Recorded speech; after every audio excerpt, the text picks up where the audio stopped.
Pulan ron bang chi a he po man in lain thak man lo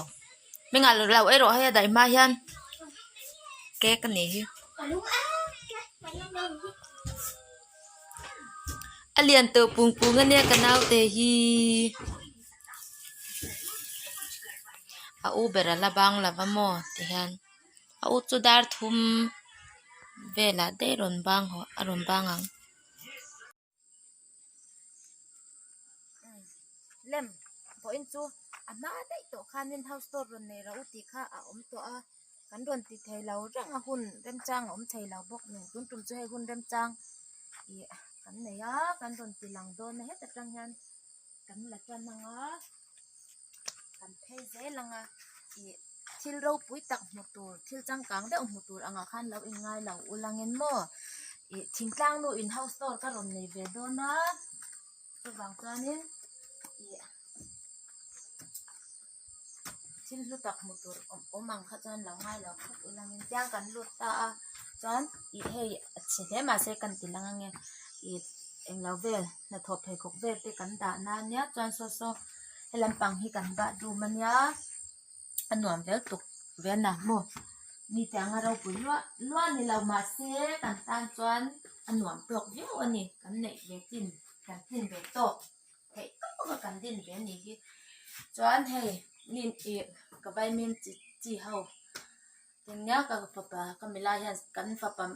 alai ber hian sai ro kher hi lom to pa chuan hei lam kho helai hi in na min muk bang thin te zona tak tak om thina ma khan hei hi ta han kan choi tha a helai ya te hian kan thu a helai hian kan muk bang thin kan muk bang do kan ani hi chuan hei hi kan fi chania chuan he ta hanin i ka in chung bong ro nei that ve te hei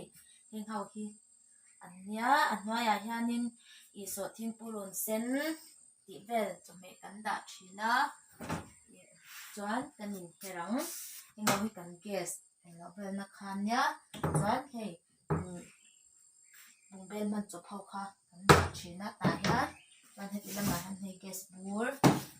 chuan heng ho hi chi se lo chome lo vel engenge mo i da na khan nya heng ta kan kal thalenga chuan hei chi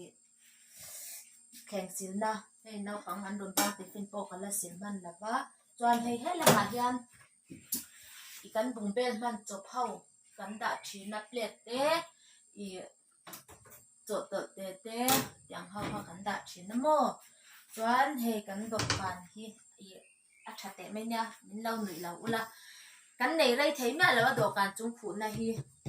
i a tep ma thei lu tu kan dok pang ni nge mo an zaya atlau thei lo mi parwal vek kan ni sia mo hei thu thleng pakhat ania helama hianin pakhat kan nei le tlonga chuan hei tv i kan nei ve le tlo chuan hei heta hian i kan nei ve chun kan remoi nei chun ho ani hi min ti lim ve thei lu to kania chuan han room lama kan lut anga chang kan lut ang kan room te po hi ai ma mu tu ra om chuang lo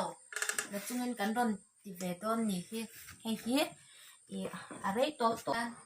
i he lama hianin chihan hei in mu ang hianin i hei lo pang apa te kamis te ko te kan khaya hei i heta hanin wan thwa bel lukham besi te lukham khes te kan da hei ta hanin sunday thom no ho me ni chu kan da ni hei thei khok arei to tu khai hi thum kum li bela ni to ang ro toy mana kan lei ni hi thamel tu ka sin chuan he nga hianin i thom no hak chop ho na thon no te i no pang bek le zirlai bu te enge mokha kan thun khoma hian chuan ta kam phel lenga so asikul bang amu tu chhak lu to ka la mu ti la ron ha cha kan thoma beng ching de wan yang chuan ta no pang kong shen chuan hei kan khum ania no pang ha me kan chuan ta hianin a u te pani hi an mu thina in kan la extend le thela wa han khum kan na siam sak lawa chuan hei ta hanin i hei a u anau pang per ti khan kor an hak che chola ko kan da thina inga wi chu blanket out chu sup to ran ya chuan hey tay dỗ tay lau thì làm về rồi u ý cái ăn liền tổ lúc tục bui tinh tổ khu pussy về lần nha ý khan khang hậu dùng song khan thì mày à căn house store này về chun chu ý mi ti angin ý một tuổi vắc căn này là mà se ý này đâu ti vàng khan ý nghe na run ti lọt in na shim shim khan căn